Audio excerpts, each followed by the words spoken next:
This podcast may contain graphic material and sensitive subject matter that may not be suitable for all individuals. Listener discretion is highly advised.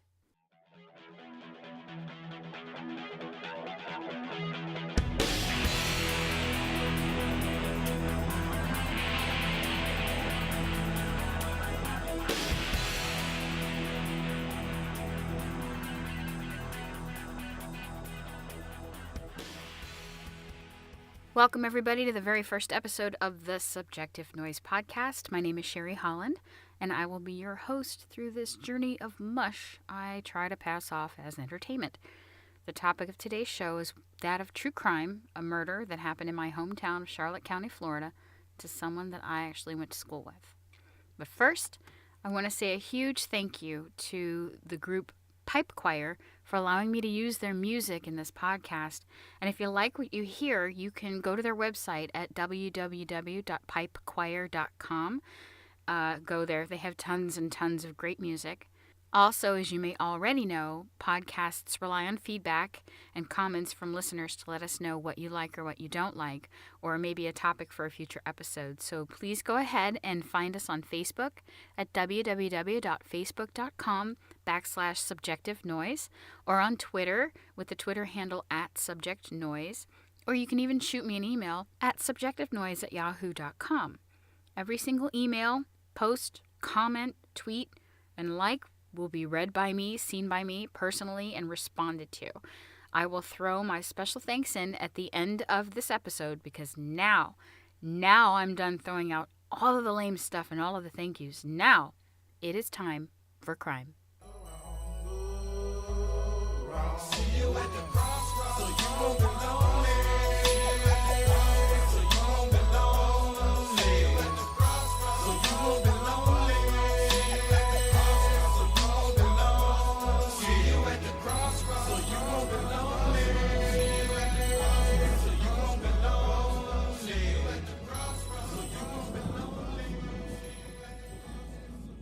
See You at the Crossroads by Bone Thugs-n-Harmony was a big hit in 1996. MC Hammer had filed for bankruptcy. The internet was booming, having gone from 1 million to 10 million users just that year, and people here in the United States were excited about the Summer Olympics being hosted in Atlanta, Georgia. We also cloned a sheep, we launched a mission to Mars, and enjoyed movies like Independence Day and Twister. Cow. I gotta go, Julia. We got cows. The minimum wage back in 96 was $5.15 an hour, and Richard Montgomery couldn't hold down a regular job. He would spend his money as fast as he made it. He was known to enjoy hanging out and partying with his buddies, drinking beer and smoking pot. Richard was born in Ohio on March 6, 1975. As a child, he was a little slow and was known to have some mental and emotional impairments, and his mother put him in therapy. It's not clear as to what these impairments were or what kind of therapy was used or for how long, but I can tell you that I knew him in the 6th grade and he seemed a little troubled. Looking back, I see a kid who just wanted to feel accepted. He thought that being part of the cool kids was a good thing, so he would tease and bully people relentlessly just to feel accepted by his peers. A close friend of mine was teased so much by him that our teacher told him that if you picked on a girl that much, that really meant that you liked them. And he absolutely did not like hearing that. And from what I can recall, he left her alone after that. He really tried very hard. It's really very sad. But back to 1996.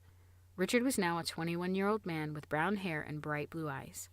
He had dropped out of school, so he didn't have a diploma or a GED. He would usually work as a day laborer, as this means of work doesn't really require an education or a background check or drug testing or anything like that, and you would get paid the same day. He had lived with his mother, and she had given him a pickup truck to use to get to work and back every day, but he accumulated several speeding tickets, so she decided to take the truck away to try to teach him a lesson. Richard ended up going to live with his sister Carla and her husband Jeff down at the Cozy Nook Trailer Park in Punta It was there he met and befriended a man named Bobby Whitaker. Richard hadn't known him for very long, but decided that he would move in with him but only stayed for about 6 weeks, as Richard said that Whitaker would occasionally stare at him while he was taking showers, and that made Richard feel uneasy, as I would imagine that would pretty much make anyone feel uneasy. Despite this, Richard remained friends with Whitaker and hung out with him anyway. At one point, Richard was hanging out with Whitaker at his home, and he had guests. Among these guests was a man named Jeff Dingman and his friend Daniel Conahan. It's not clear how long Dingman and Conahan knew each other, but this would be how Richard and Conahan met. Conahan told Richard that he was a nurse, an LPN, and that he worked at Charlotte Regional Medical Center, which coincidentally is the same hospital that Richard's mother worked at as a nurse. And it was later said that she didn't know him through work. She didn't know him at all. It's also unknown how long Richard and Conahan really knew each other. According to documents, it said that Richard had told his mother about him, so they must have known each other for at least a little while. On the evening of April 16th, 1996, Richard was seen around 4:30 p.m. walking northbound on U.S. Highway 41 by his then brother-in-law, Jeff. Jeff was on his way home from work and saw Richard walking. He waved to Richard, and Richard waved back but kept walking. Later that evening, between 4 and 7 p.m., Richard was over at Bobby Whitaker's place with a man named Gary Mason and some other friends. Sometime around 7 p.m., Richard headed out. He told Whitaker that he was going out to make a few $100s and that he would return in a couple hours. When Whitaker asked if it was legal, he said Richard just smiled, and this would be the last time that anyone would see Richard Montgomery alive again.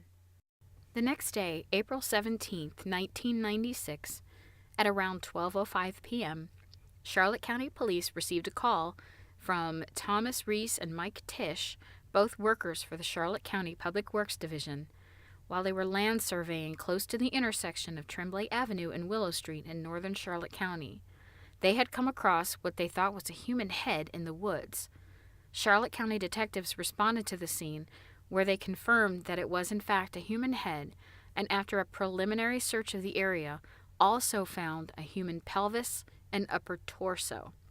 Those remains would not be identified until a later date, as they were so decomposed that DNA was needed for identification purposes. The parts were scattered over approximately 100 yards, and the report states that both arms, at both hands, the right leg, the right foot, and upper left leg have never been found. While detectives continued searching this area, another body was discovered close by, but this one was not associated with the parts that they had found. The body was lying under a tree, covered by discarded carpet padding. He was lying on his back, one arm by his side, the other bent up towards his head, and he had ligature marks on his neck, wrists, chest, waist, and legs. It also appeared that his genitals had been removed, cut off with a sharp object. Multiple items were collected from the scene for evidence, including the carpet padding that was on top of Richard's body, some rope that they had found near a pile of trash not far from where he was, and of course the other body parts they could locate from the other victim. The medical examiner, Dr. R.H. Imami, examined Richard's body at the scene and performed the autopsy. He reported that Richard was a white male, 21 years of age, 5 feet 10 inches tall, weighing 138 pounds, with slightly long brown hair and blue eyes, no facial hair, flat abdomen, and average body fat. He also states that Richard had 2 ligature marks on the neck, 1/4 of an inch grooves in the skin caused by the rope. Hemorrhage within the underlying tissue showed that these neck injuries occurred prior to death. Internal examination of the lungs revealed additional evidence of death by asphyxiation. His anus was dilated 1 inch more than normal, which was consistent with sexual assault, but Dr. Imami did not believe that this was recent, but rather caused possibly by constipation or a frequent insertion of objects. There was also no semen detected in the rectal area nor in the mouth. Richard's blood alcohol level at autopsy was just 0.6, only 0.02 below the legal limit. There were also similar injuries to Richard's body that were consistent with being tied to a tree, such as abrasions and scrapes to the lower back that could have occurred when he attempted to free himself from the ropes, and that his genitals had been cut off with a sharp knife post-mortem. His official cause and manner of death was asphyxiation secondary to strangulation and homicide. With the unique ligature marks on Richard's body, it was evident that he was bound and strangled. Police detectives had special canine units called to the crime scene, and the dogs detected prominent human scent on one tree close to where he was found. The sable palm tree that the dogs favored was examined and found to have marks on it consistent with someone being tied to it. Along with the ligature evidence on Richard's body, the detectives concluded that Richard had been tied to the tree when he was killed. Now, things like this, they don't ever happen in Charlotte County. Small, quaint, little retirement community, Charlotte County. So the detectives decided to form a special task force to bring down the person or persons responsible for his death, as well as the death of Kenneth Smith, whose remains were later identified through DNA testing. They had very little to go on and reached out to other local law enforcement for help in solving the case. When Charlotte County detectives contacted the Lee County Sheriff's Office, they hit pay dirt, as back in August of 1994, a young man by the name of Stanley Burden had filed a report with Lee County deputies from the Lee Memorial Hospital emergency room stating that a man had assaulted him and attempted to kill him while he was tied to a tree. Could you imagine? Charlotte County detectives were anxious to learn all they could about that case. The report stated that Burden, who was similar in appearance to Richard, was also a high school dropout, as well as in his early 20s at the time, was propositioned by another man and offered a large sum of money to pose for nude photos. It also states that he was driven into a wooded area where the assailant had a blue duffel bag that contained a tarp and a Polaroid camera. The assailant laid out the tarp for him to stand on and instructed him to take off his shirt and show a little hip. That's a quote. After taking a few pictures, the assailant took out a new package of clothesline and told Burden that he wanted to take some bondage photos. He led Burden to a tree and began to cut the clothesline into strips. He draped the strips of clothesline over Burden's chest and legs to make it appear as if he were tied up. But then suddenly he drew them tighter, wrapped a second layer of rope around his neck, making it difficult for him to move or free himself. The assailant then performed oral sex on him and then attempted to sodomize him. Ugh, scary. Burden fought to position himself in the middle of the tree while the assailant fought back in his attempt to have sex with him. After several failed attempts, the assailant snapped the rope tightly around Burden's neck and attempted to strangle him with it, even going so far as to place his foot on the tree for leverage. Somehow, Burden was able to angle himself to the side of the tree to keep his windpipe open. This struggle went on for about 30 minutes, according to Burden. He also stated that the assailant struck him on the head and asked him, quote, "Why won't you die?" End quote. Eventually, the assailant grew tired and abandoned any further attempts. He gathered his belongings and left Burden in the woods, still tied to the tree. Burden was able to free himself and find his way back to the road, and he was able to find transportation to the hospital to get medical attention. The pictures of his injuries speak for themselves. In them, you can clearly see the ligature marks on his neck and how deep they really go. It must have been just terrifying. The pictures are really, really graphic. Lee County detectives went to the scene of the assault and found a melaleuca tree that had appeared to have sustained damage similar to that of having someone or something tied to it, and this upheld the report. Burden told authorities the man, quote, identified as Dan, end quote, had offered him a large sum of money to take nude photos, and he agreed. That is when this Dan character took Burden into the woods and assaulted him and tried to kill him. All police had was the name Dan. Unfortunately for Burden, he kind of had a rap sheet and police were skeptical of his story. I was unable to find out if it was investigated any further after that. On May 8, 1996, Charlotte County Police received a phone call from Lieutenant Dwight Brock of the Moorhaven Correctional Institution saying that he had an inmate there who said he knew who committed the murders in Charlotte County. At that time, investigator Brian Kelly with the state's attorney's office went to the Moorhaven Correctional Facility to interview the inmate identified as David Payton. Payton, who admitted to hanging out on the streets to, quote, hustle queers, quote, that is his quote, not mine.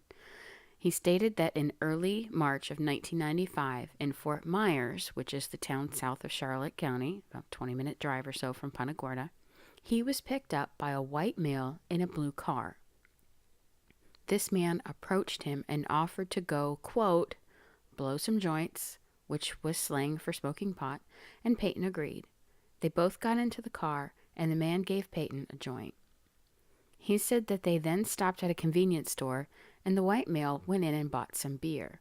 Payton then stated that this man also offered him some Valium, and Payton took it because why not? Weed, beer, now Valium with this dude in his car that you hardly know? Because sure, why not? Why not? Now, after the convenience store, Payton said they continued driving north. And he also noticed that he was the only one partaking in the weed and drinking the beer and taking the Valium, but the white male was not. He hadn't consumed any of it. There was very little conversation going on, but eventually the man asked Payton if he could, quote, tie him to a tree and take nude photos of him. Payton also said that the man told him that it would not be tight and he would let him go when he was finished. Payton then said the man reached over and grabbed him in the crotch, holding his genitals tightly through his pants. Yikes. If that's not a warning sign, I don't know what is. Payton said they continued to drive north onto a road called Zemmel Road, which is in southern Charlotte County. So now they're back in Charlotte County. Back then, Zemmel Road wasn't an area that had been built on. It was just a wooded area. There was hardly anything out there. The man then turned down a dirt road and kept driving. At some point, they came across some people in pickup trucks that had dogs, according to Payton. The man's whole disposition changed. It was like he was now upset that there were these people out there in pickup trucks. They continued to drive, but they drove into a mud hole and the vehicle became stuck. So Payton, feeling nervous right about now, I'd have felt nervous back before on the way, but hey, whatever. He tells the man that he can go out and ask the people in the trucks to get some help getting the car out of the mud. He said the man shouted a forceful no, and that he would go and ask them for help. This man was very insistent that Payton stay in the car. Even after the man returned with the help from the other people in the trucks, he still would not allow Payton to get out of the car to help. Yeah, okay, no. So they're pushing the car out of the mud, and Payton states that he notices in the back seat there is a camera, a blue bag, a tarp, and a new roll of small rope. I assume that's clothesline because it's small rope, but that's the word he used, was small rope. Payton also said he recalled seeing a type of hunting knife laying under the front seat. So now, given all of this stuff that is in the car and the man's disposition changing suddenly, Payton was freaking out. He got scared, and as soon as the car was free and the tow rope was disconnected, Payton drove off in the man's car. He stole the guy's car. I can't say that I wouldn't have done the same, but then again, I can say that I would have never gotten into some stranger's car that said, hey, can I take nude pictures of you? And no, not going to happen. Payton said that he began driving south towards Fort Myers. He then said he began to feel so tired from the combination of drugs and alcohol that he couldn't stay awake, and the next thing he remembered was waking up in Fort Myers. The car was a blue 1984 Mercury Capri, and it was owned by Daniel Conahan Sr., who resided at 3670 Bal Harbor Boulevard, which is located in Punta Gorda Isles, or PGI, as we called it.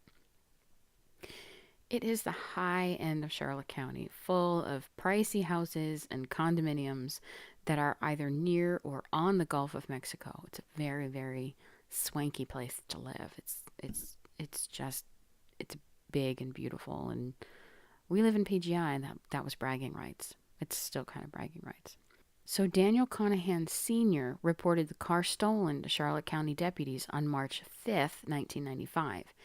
In his statement, he told Deputy Todd Davis that he had loaned the car to his son, Daniel Conahan Jr., who currently lived at the same residence in PGI. Now, Junior's story was that he had pulled off the road to relieve himself due to the medications he was taking, and that's when the car was stolen. So basically, he tried to put off that I had to pull off on the side of the road because I really needed to take a leak, and I wouldn't have been able to go in and use the bathroom anywhere, and that's when the car was stolen. That's okay, sure.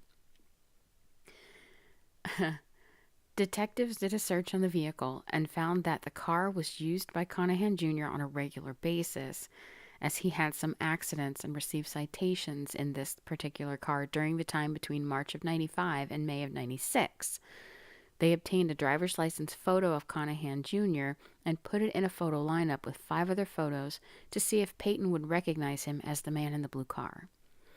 Now, despite the fact the driver's license photo had been taken in 93, so that would have made it about 3 years old, and that Conahan's appearance had changed slightly, Peyton was still able to identify Daniel Conahan Jr. as the same man in the blue car. David Peyton was also given a polygraph test to help determine if his story was truthful. He was in jail, after all, and sometimes inmates will try to work the system by giving information in lieu of reduced sentences. Turns out he passed the polygraph with flying colors. Detectives finally had a solid lead. So police did a background check of Daniel Conahan Jr. They found that he had been in the Navy and was discharged for improper conduct.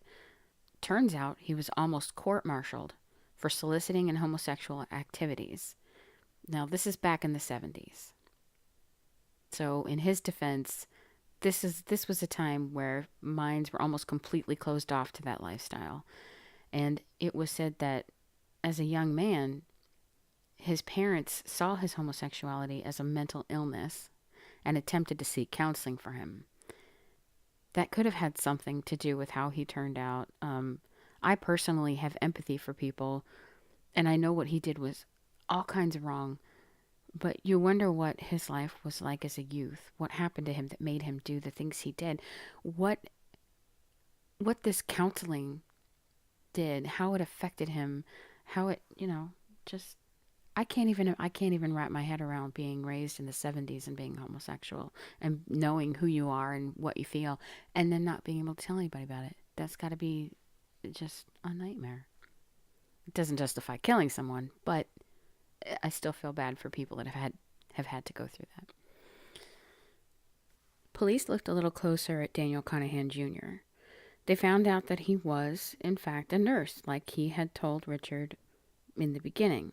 He was an LPN, or licensed practical nurse, and had attended the Charlotte Vocational Technical Center from 1994 to 1995, where he got his training, as well as the fact that he did work at Charlotte Regional Medical Center, but he was not working at the time of the investigation. It's noted that he had been bouncing from one job to the next all during 1995. It was also confirmed that he did, in fact, still live with his parents. How proud is that? At the condominium in Punta Gorda Isles. The school that he attended, the Vocational Technical Center, was within about 5 miles of the area where the bodies were found. So that's... The town was really, really small back then. That area was especially not as built up as parts south. Today, that part of town is called Murdoch, but back then it didn't really have its own identity. It was just developing. They just put the movie theater in. The Vocational Technical Center was there next to the high school, and the parts where the bodies were located was still very wooded. There's houses there now, which is crazy to think, but back then there really wasn't anything there. Police felt that they had enough to arrest Daniel Conahan Jr. on July the 4th, 1996. He was charged with kidnapping, sexual battery, and murder in the first degree of Richard Montgomery. And that's going to do it for part 1 of the Hog Trail Killer, Daniel Conahan. I hope you'll join me in episode 2 as we delve deep into the case, the evidence, and witnesses. So join me, won't you, for the next episode of Subjective Noise.